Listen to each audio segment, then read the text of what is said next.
கர்த்தர் அதிசயங்களை செய்கிறார். ஊழியங்கள் வழங்கும் ஜீவ வார்த்தை. இந்த நாளிலே கர்த்தருடைய ஊழியக்காரன் உங்களை வாழ்த்துகிறேன். இயேசுப்பா நல்லவர், பெரிய காரியங்களை செய்வார். பிறந்த நாளை காண்கிறீங்களா? நீங்கள் ஆசீர்வாதமா இருப்பீங்க. கர்த்தருடைய ஊழியக்காரன் உங்களை வாழ்த்துகிறேன். திருமண நாளை காண்கிறீங்களா? உங்கள் குடும்பத்தை வாழ்த்து. உங்கள் குடும்பத்தில் சமாதானம் சுகமும் நீடித்த ஆயுசு நாட்களை கர்த்தர் தருவார்.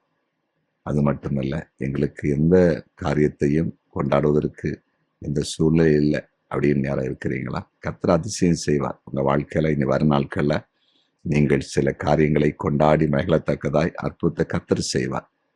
இந்த நாளின் ஜீவ வார்த்தையை கேட்போமா?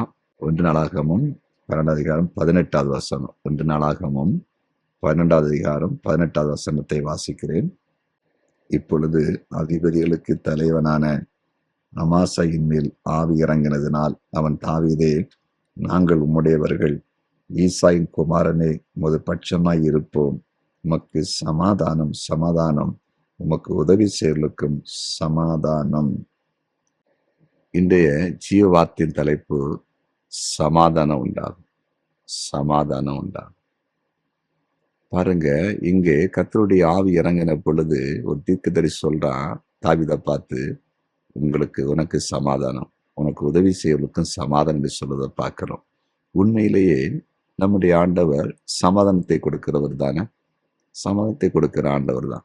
நம்ம உலகத்துல மனுஷன் என்ன பார்க்கறான் தெரியுமா? ஆசீர்வாதம்னு சொன்னா, ஒரு ஆள் ரொம்ப மேன்மையா இருக்கிறாங்கன்னா அவங்க உலகத்துல அவங்களுக்கு கொடுக்கப்பட்ட வீடு, காரு, இன்னும் பணம், பதவி, அதை தான் பார்க்கறாங்க. அதல்ல, அதனால சமாதானத்தை பெற முடியாது. எத்தனை வீடுகள்ல பணம் நிறைய இருக்குது, என்ன இல்லை, சமாதானம் இல்லை. ஏன் சமாதானம் இல்லை? வியாதி. ஏன் சமாதானம் இல்லை? கணவன் மனைவிக்குள்ள எப்பவும் சண்டை, பிரிவினை. ஏன் சமாதானம் இல்லை? அந்த வீட்டுல ஒரு அன்பு இல்லை, எப்பவுமே பிரிவினை. அதனால தற்கொலையின் எண்ணம். எத்தனை வீடுகள் அப்படி இருக்குது? எத்தனை ஒரு வியாதி படுக்கையில் இருக்கிறாங்க? எத்தனை வீட்டுல குழப்பம் இருக்குது? அதனால வெளியே இருக்கிறத பார்த்து நீங்க நினைக்காதீங்க. சமாதானம் ஏசப்பானால வருது. யோவான் 14:27 என்ன சொல்ல தெரியுமா வசனம்? ஆண்டவர் சொல்லி இருக்கிறார், என் சமாதானத்தை நான் உங்களுக்கு கொடுக்கிறேன்னு சொல்லி இருக்கிறார். அவர் சமாதான பிரபு. யாரெல்லாம் இன்னைக்கு சமாதானம் இல்லாம இருக்கிறீங்க? உங்க வாழ்க்கையில அவனுடைய சமாதானத்தை கொடுக்க போறார். வியாதினால சமாதானம் இல்லையா? பிரிவினால சமாதானம் இல்லையா? வழக்குனால சமாதானம் இல்லையா? எப்போதும் கணவன் மனைவிக்குள்ள பிரச்சனையா? எதுவானாலும் சரி, சமாதானம் இன்றைக்கு வரப்போகுது. பிள்ளைகளால பிரச்சனையினால எதுவானாலும் இருக்கட்டும், எதுவா இருக்கட்டும், ஏதோ ஒரு காரியம் உங்க வாழ்க்கையில சமாதானத்தை கெடுத்து கொண்டிருக்கிறது. அதை கர்த்தர் மாற்றி நிரந்தர சமாதானத்தை கர்த்தர் உண்டாக்க போகிறார். இந்த நாள் ஒரு அற்புத நாள். விசுவாசிப்பீங்களா? ஜெபிப்போமா? ஜெபிக்கலாம். ஆமாண்டவர், சமாதானத்தை கொடுக்கிற தெய்வமே, சமாதானத்தை அருளுங்க. யாரெல்லாம் சமாதானம் இல்லாம இப்ப இருக்கிறாங்க, அவங்களுக்கு சமாதானம் இன்றைக்கு உண்டாகட்டும். சமாதானத்தை கெடுக்கிற காரியங்கள் விலகட்டும். அது வியாதியோ, பிரச்சனையோ, கவலையோ, கண்ணீரோ, சண்டையோ, பிசாசின் போராட்டம், எதுவானாலும் அது விலகி போதாக. சமாதானம் ஒரு இருதயத்துக்குள்ளே உண்டாகட்டும். ஒவ்வொரு வீடுகளுக்குள்ளும் சமாதானம் உண்டாகட்டும் என்று செபிக்கிறேன். கொடிய நோய்களுக்காக செபிக்கிறேன். கேன்சர்னால யாராவது பாதிக்கப்பட்டிருப்பாங்கன்னா இப்பொழுது இயேசுவின் நாமத்தை தொட்டு சுகமாக்க அந்த வியாதி இருக்கிற இடம் தெரியாம போகட்டும். அந்த ஒரு இருதயம் பாதிக்கப்பட்ட ஒவ்வொருவரையும் ஆண்டவர் தொட்டு இப்ப சுகமாக்கும்படியாய் செபிக்கிறேன்.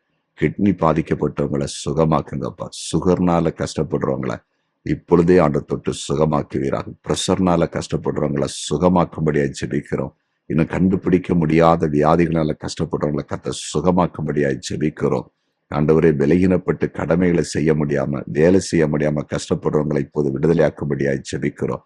படிப்பதற்கு ஞானம் இல்லாத பிள்ளைகளுக்கு ஞானத்தை கொடுப்பீராக.